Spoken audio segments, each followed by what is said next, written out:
오늘 우리에게 주시는 하나님 말씀은 스가랴 3장 1절에서 10절 말씀입니다.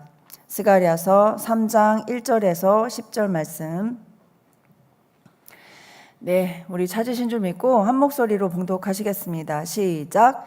대제사장 여호수아는 여호와의 천사 앞에 섰고 사탄은 그의 오른쪽에 서서 그를 대적하는 것을 여호와께서 내게 보이시니라. 여호와께서 사탄에게 이르시되 사탄아 여호와께서 너를 책망하노라. 예루살렘을 택한 여호와께서 너를 책망하노라. 이는 불에서 꺼낸 그 쓸린 나무가 아니냐 하실 때에 여호수아가 더러운 옷을 입고 천사 앞에 서 있는지라. 여호와께서 자기 앞에 선 자들에게 명령하사 그 더러운 옷을 벗기라 하시고 또 여호수아에게 이르시되 내가 내 죄악을 제거하여 버렸으니 내게 아름다운 옷을 입히리라 하시기로 내가 말하되 정결한 관을 그의 머리에 씌우소서 하매 곧 정결한 관을 그 머리에 씌우며 옷을 입히고 여호와의 천사는 곁에 섰더라. 여호와의 천사가 여호수아에게 증언하여 이르되 만군의 여호와의 말씀에 내가 만일 내 도를 행하며 내 규례를 지키면 내가 내 집을 다스릴 것이요 내 뜰을 지킬 것이며 내가 또 너로 섰는 가운데 왕래하게 하리라. 대제사장 여호수아야 너와 내 앞에 앉은 내 동료들은 내 말을 들을 것이니라. 이들은 예표의 사람들이라. 내가 내 종 싹을 나게 하리라. 만군의 여호와가 말하노라. 내가 너 여호수아 앞에 세운 돌을 보라. 한 돌에 7 눈이 있느니라. 내가 거기 새길 것을 새기며 이 땅의 죄악을 하루에 제거하리라. 만군의 여호와가 말하노라. 그날에 너희가 각각 포도나무와 무화과나무 아래로 서로 초대하리라 하셨느니라. 아멘. 네, 오늘 본문은 굉장히 희망적이고 따뜻한 말씀입니다. 오늘 본문은 스가랴가 본 4번째 이 환상으로, 이 환상은 구약 속의 복음이 아주 선명하게 드러나는 그러한 장면이 오늘 나오고 있습니다. 오늘 본문은 이 시대 죄악으로 치닫는 이 세상을 살아가는 모든 성도들에게 중요한 메시지를 주고 있습니다. 그 말씀은 하나님의 용서와 회복이 있고 그리고 앞으로 오실 메시아의 약속의 말씀을 통해서 이 시대를 살고 있는 수많은 성도들이 좌절하거나 낙심하지 않고 이 희망을 가지라는 메시지입니다. 그러나 우리는 성도로서 살 때 세상이 악하고 또 내 자신도 악해서 자주 죄에 넘어지고 그럴 때마다 우리는 좌절하고 낙심하고 또 괴로워하기도 합니다. 로마서 7장 24절 한번 띄워주시면, 로마서 7장 24절 다 같이 읽겠습니다. 시작. 오라 나는 곤고한 사람이로다. 이 사망의 몸에서 누가 나를 건져내랴. 아멘. 그 위대한 그 사도 바울도 이 자신의 이 존재에 대해서 이렇게 괴로워합니다. 오라 나는 곤고한 사람이다. 이 사망의 몸에서 누가 나를 건져내랴. 자기 자신의 죄를 놓고 존재를 놓고 괴로워했던 것처럼 오늘 본문에 대제사장 여호수아라는 사람이 나옵니다. 이 사람도 이 학개 스가랴처럼 이 이스라엘의 성전을 재건하기 위해서 백성들을 중보기도하면서 그리고 백성들의 영적 회복을 위해서 그렇게 과거에 힘썼던 그런 종교 지도자였습니다. 그러나 이 스가랴가 본 환상으로 그 거룩했던 대제사장 여호수아는 70년 이 바벨론 포로 생활을 하고 돌아와 보니까 자기 자신이 여기저기 시커먼 죄악으로 이 물들어 있었던 거예요. 우리가 1절을 한번 다시 보게 되면은 1절 한번 볼까요? 1절에 대제사장 여호수아는 천사 앞에 섰고 사탄은 그의 오른쪽에 서서 그를 대적하는 것을 여호와께서 내게 보이셨다. 이런 말씀이 나옵니다. 이 대제사장 여호수아가 여호와 앞에 서고 그리고 사탄이 그의 오른쪽에 서서 그를 대적하고 있는 장면이에요. 오른편은 의로운 하나님의 자리인데 이 사탄이 하나님 대신 그 옆에 그 자리에 서서 하나님의 자리에 서서 그를 비난하고 송사하는 겁니다. 왜 그렇게 사탄이 그를 공격하는 것일까요? 우리 3절을 다시 한번 읽어보시겠습니다. 시작. 여호수아가 더러운 옷을 입고 천사 앞에 서 있는지라. 네, 여호수아 제사장이죠. 대제사장 여호수아가 더러운 옷을 입고 천사 앞에 서 있다고 했습니다. 알고 보니까 이 대제사장 여호수아가 이 더러운 옷을 입고 있는 것입니다. 하나님 앞에 성결해야 할 여호수아가 그렇게 더러운 옷을 입고 있다는 그것은 어떤 말을 뜻하냐, 어떤 의미를 하는 것이냐면 이 죄와 부정함의 상징입니다. 이스라엘 백성의 거룩한 지도자가 이 더러운 죄에 물들어 있다는 것은, 그 더러운 옷이 입혀졌다는 것은 이 이스라엘 백성 전체의 영적인 상태를 보여주고 있습니다. 많은 백성들이 그를 자격 없는 제사장이라고 비난을 했을 겁니다.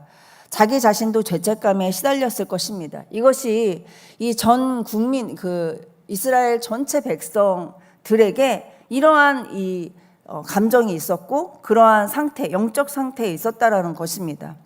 이 사탄은 그를 자격 없는 대제사장이라고 비웃고 죄를 하나님께 고발하고 그의 사명을 포기하도록 공격을 하는 거예요. 그런데 놀라운 일이 벌어집니다. 2절을 같이 한번 읽어볼까요? 시작. 여호와께서 사탄에게 이르시되 사탄아 여호와께서 너를 책망하노라. 예루살렘을 택한 여호와께서 너를 책망하노라. 이는 불에서 꺼낸 그슬린 나무가 아니냐 하실 때에. 아멘. 이 하나님이 사탄에게 분명히 지적하십니다. 뭐라고 지적하시냐면 사탄아 여호와께서 너를 책망하노라. 예루살렘을 택한 여호와께서 너를 책망하노라. 너를 책망하노라를 2번이나 반복을 하십니다. 그것은 누구에게 책망하는 겁니까? 바로 사탄에게 책망을 하시는 겁니다.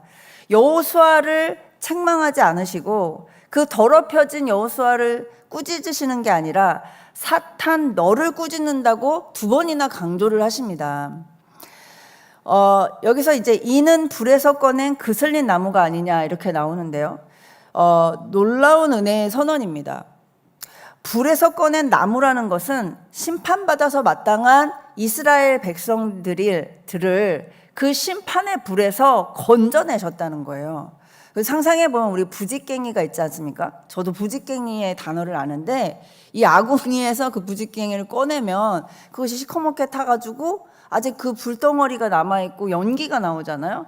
그러한 상태에 이 이스라엘 백성들의 그 영적인 모습이라는 것입니다. 사탄은 우리를 정죄하고 고소하지만 하나님은 나는 이 사람을 구원받을 자격으로 여긴다. 그래서 내가 그들을 죄에서 끄집어냈다. 그 심판의 불에서 끄집어냈다라고 사탄에게 선포하는 것입니다. 하나님은 이스라엘의 백성의 죄가 크지만 이 사탄을 더 크게 책망하시는 거예요. 이 장면은 사탄의 정죄보다 하나님의 사랑이 더 크다는 사실을 우리에게 알려주고 있습니다. 이것이 여러분 복음입니다. 여러분 구약에서 이렇게 명확한 이 칭의의 복음이 나오는 것은 드뭅니다. 저와 여러분도 마찬가지로 우리의 삶에 정죄받을 죄가 왜 없겠습니까? 우리도 지적받을 죄가 분명히 있을 것입니다. 하나님 앞에. 하지만 하나님은 그런 우리의 편에 서시고 우리를 죄에서 꺼내 주신다는 것입니다. 그것이 우리 하나님의 구원의 손길이라는 것입니다. 그렇다고 해서 우리의 죄를 무조건 하나님께서 수용하시는 것이 아니라 그 사탄의 옆에서 하나님은 우리의 죄를 끄집어 내주시려고 항상 도우시는 우리의 주님이시라는 것을 믿으시기를 축복합니다. 그래서 하나님은 여호수아에게 깨끗한 새 옷을 갈아입혀 주신다. 이렇게 4절, 5절에서 나오고 있습니다. 우리 4절을 다시 한번 읽어보겠습니다. 시작. 여호와께서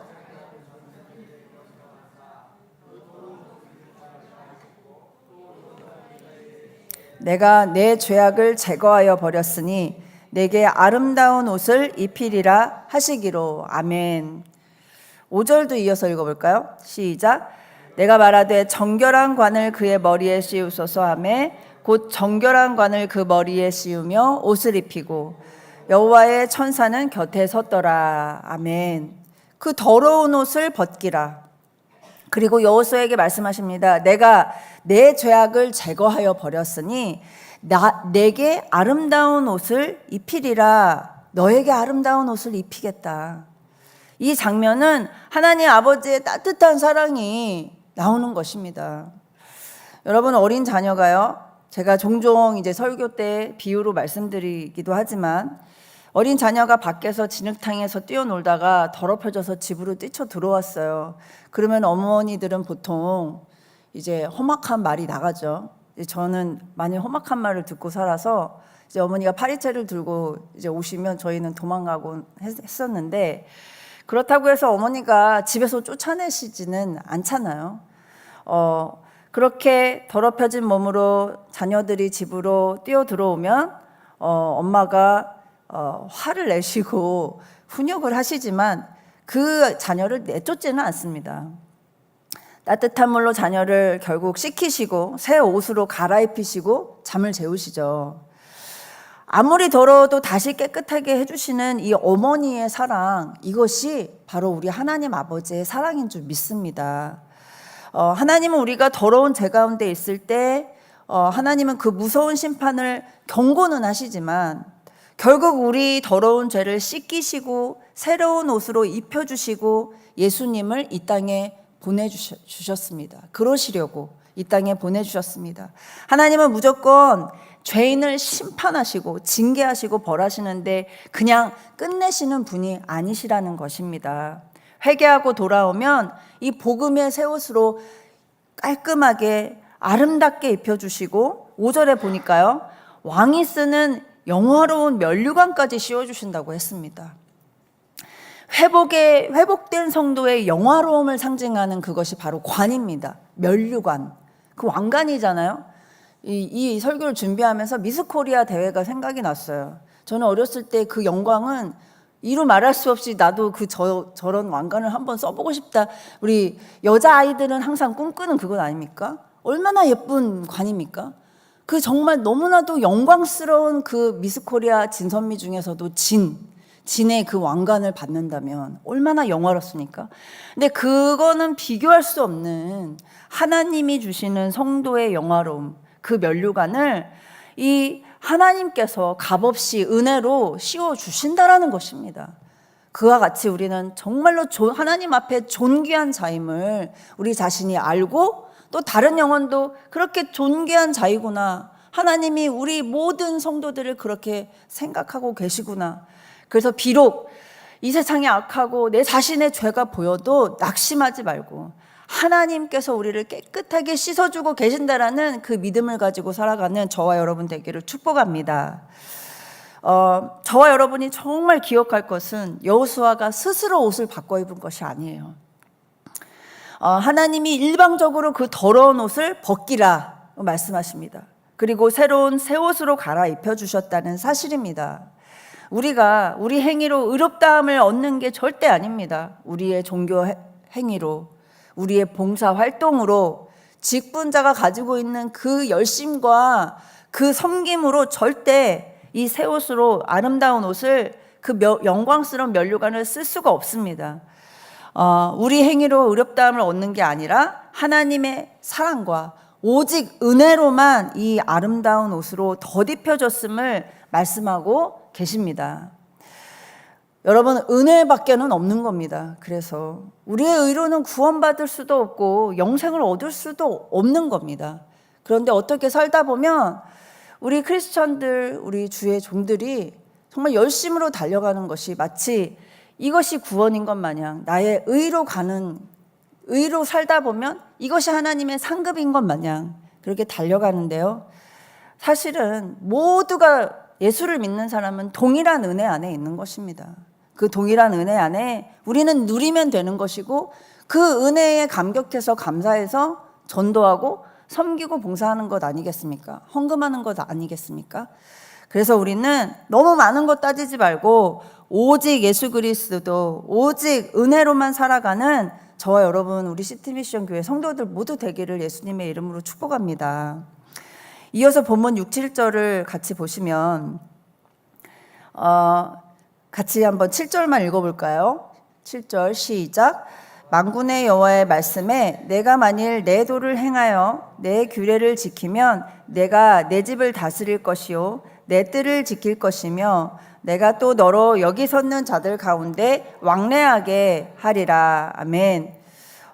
낙심한 여호수아를 다시 하나님의 자녀로 씻겨주셔서 구원하셨을 뿐만 아니라, 그리고 그 구원하셔서 새 옷과 새 면류관을 씌워주셨을 뿐만 아니라 다시 사명의 회복도 주셨다는 거예요. 사명의 회복. 우리가 태초에 하나님의 문화 명령을 받았죠. 모든 온 인류가 다스리고 정복하는 명령을 받았어요. 그런데 그 사명의 회복을 주셨다는 것입니다. 천사가 여호수아에게 증언했다고 했습니다. 원문 뜻으로 보면은 반복해서 이 강조했다는 뜻이에요. 강조. 증언이라는 말은 이 정말 강조해서 증언을 한 거죠. 내 도를 행하며 내 규례를 지키면 내 집을 다스릴 것이요 내 뜰을 지킬 것이다. 여기 서 있는 자들 가운데 왕래하리라. 이렇게 증언합니다.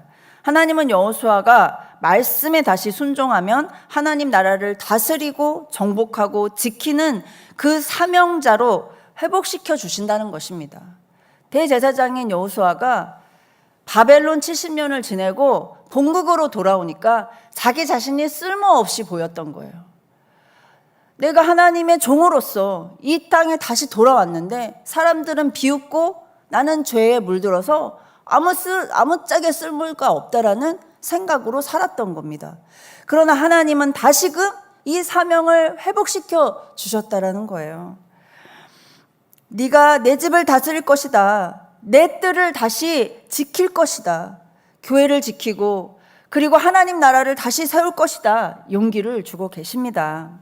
여러분, 우리는 이 시대에 대제사장 여호수아 같은 회복이 있어야 할 줄 믿습니다. 우리 영혼이 구원을 받아서 회복되었다면 이제 우리는 하나님의 자녀로서 사명도 회복해야 하는 줄을 믿습니다. 말씀의 회복, 사명의 회복이 있어야 합니다. 여러분, 구원은 단지 용서로만 끝나는 것이 아니라 새로운 사명과 거룩한 삶으로 반드시 이어지게 되어 있습니다.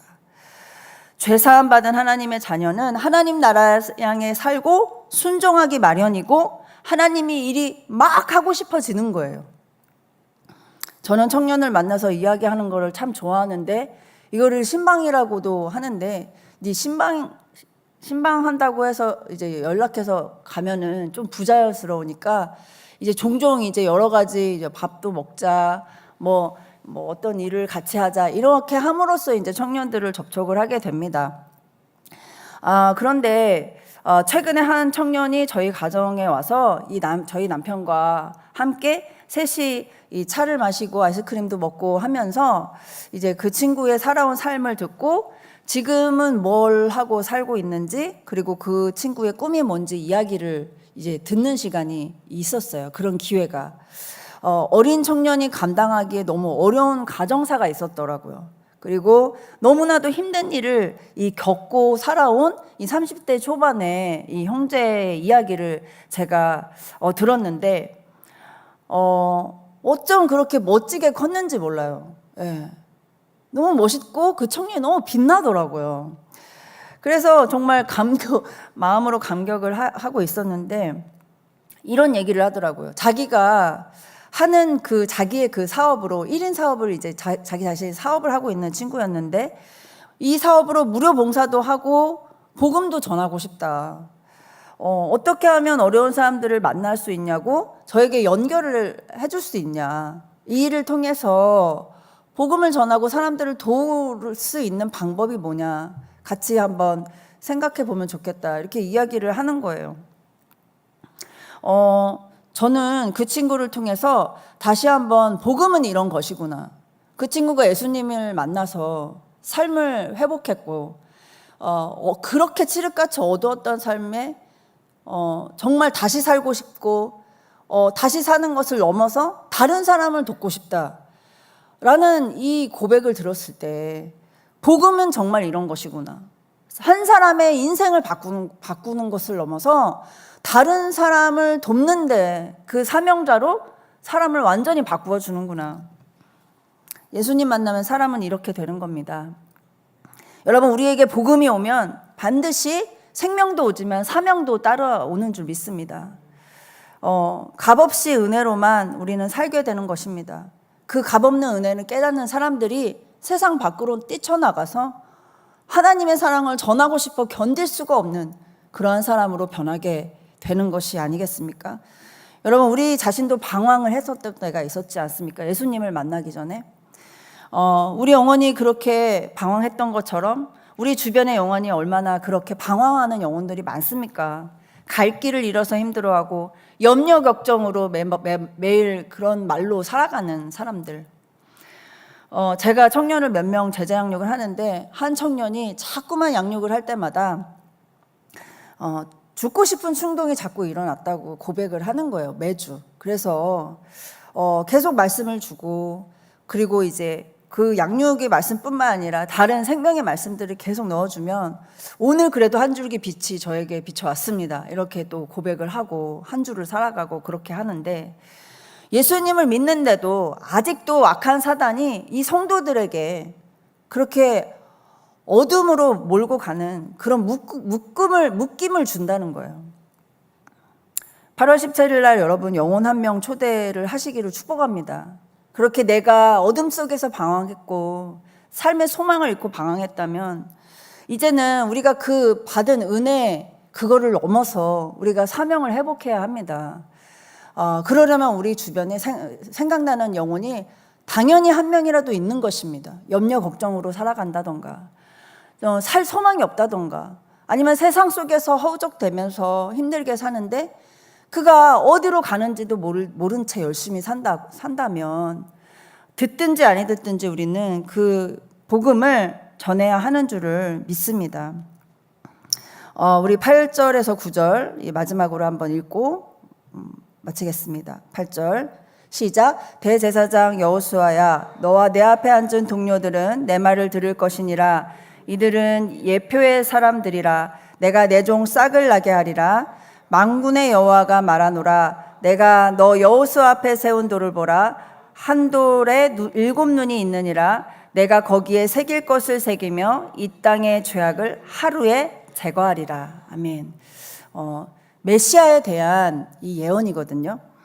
내 종 싹을 나게 하리라는 내가 너 여호수아 앞에서 세운 돌을 보라 이렇게 나오는데, 그리고 한 돌에 7 눈이 있느니라. 여기서 싹은 구약에서 메시아를 상징합니다. 그리고 한 돌에 있는 7 눈이라고 이렇게 나오는데 이 메시아의 전지전능하신 완전하신 지혜를 상징을 합니다. 여호수아가 새 옷을 입고 정결의 관을 쓰게 된 장면은 이 단순한 이 한 사람의 구원의 회복만을 말하는 것이 아니라 앞으로 오실 메시아의 사역을 예표하는 거예요. 예. 그렇게 정결한 관을 씌우시고 새 옷을, 아름다운 옷을 입혀주신다는 그러한 예수 그리스도가 오실 것이다. 이것을 예표하는 하나의 장면으로 이 스가랴가 이것을 기록을 한 것입니다. 그리고 또 하나님 말씀하시죠. 이 땅의 죄악을 하루에 제거하겠다. 이거 예수 그리스도의 십자가 사역 아닙니까? 예, 히브리서 7장 27절을 읽겠습니다. 히브리서 시작. 대제사장들이 먼저 자기 죄를 위하고 다음에 백성의 죄를 위하여 날마다 제사 드리는 것과 같이 할 필요가 없으니 이는 그가 단번에 자기를 드려 이루셨음이라. 아멘. 예수님은 십자가의 한 번의 희생으로 영원히 모든 죄를 제거하셨습니다. 이러한 아름다운 하나님의 일을 하신 것입니다. 수많은 구약의 예언들이요, 신약의 예수님 때에 성취된 거예요. 수많은 예언자들이 메시아를 예언했습니다. 그리고 신약은 계속해서 그것을 성취하고 있습니다. 하나님의 말씀은 지금도 계속해서 성취되고 있습니다. 아멘. 마지막 10절은 이렇게 마무리를 합니다. 10절 시작. 만군의 여호와가 말하노라 내가 그날에 너희가 각각 포도나무와 무화과 나무 아래로 서로 초대하리라 하셨느니라. 이것은요 현실적인 풍요를 말하는 거예요. 예수님이 다시 오시고 새하늘 새 땅 새 예루살렘이 임하면 풍성한 열매를 따먹는 이 현실적 필요, 그리고 예수 그리스도가 오심으로 인해서 우리에게 주실 그 영적인 필요, 완전한 하나님 나라, 영적 현실적 그 필요가 완전히 채워지는 하나님 나라를 우리가 소망하는 줄 믿습니다. 아멘. 오늘 스가랴서 3장 읽었는데 이 복음 메시지를 선명하게 보여준 구약의 말씀이었습니다. 복음은 오직 하나님의 은혜로 죄에서 정결케 되고 어둠에서 빛으로 죽음에서 생명으로 나오게 함과 동시에 사명을 회복한다는 걸 우리가 기억을 하기를 소망합니다. 저와 여러분의 복음이 실제가 되기를 소망해요. 실제가. 아까 그 청년이 말하지 않았습니까? 하나 더 말하면 자기가 정말 싫어했던 기독교인 친구가 8년을 전도해서 자기가 예수님을 믿었다는 거예요. 8년을 전도했대요. 자기가 진짜 싫어하는 친구가. 그래서 교회 따라가서 예수님 만났대요. 저는 또 소름이 끼치는 거죠. 와, 얘가 이제 진짜 대단한 스토리를 가지고 있구나. 우리 진짜 마지막입니다. 마지막으로 디모데후서 4장 2절 한 번만 더 읽고 마무리하겠습니다. 시작. 너는 말씀을 전파하라. 때를 얻든지 못 얻든지 항상 힘쓰라. 범사의 오래 참음과 가르침으로 경책하며 경계하며 권하라. 저와 여러분이 때를 얻든지 못 얻든지 기회가 되는 대로 그러한 교회에서 장이 열려지고 또 사람을 만나는 그 기회대로 복음을 전하기를 축복합니다. 그 사명을 회복하는 저와 여러분 되기를 축복합니다.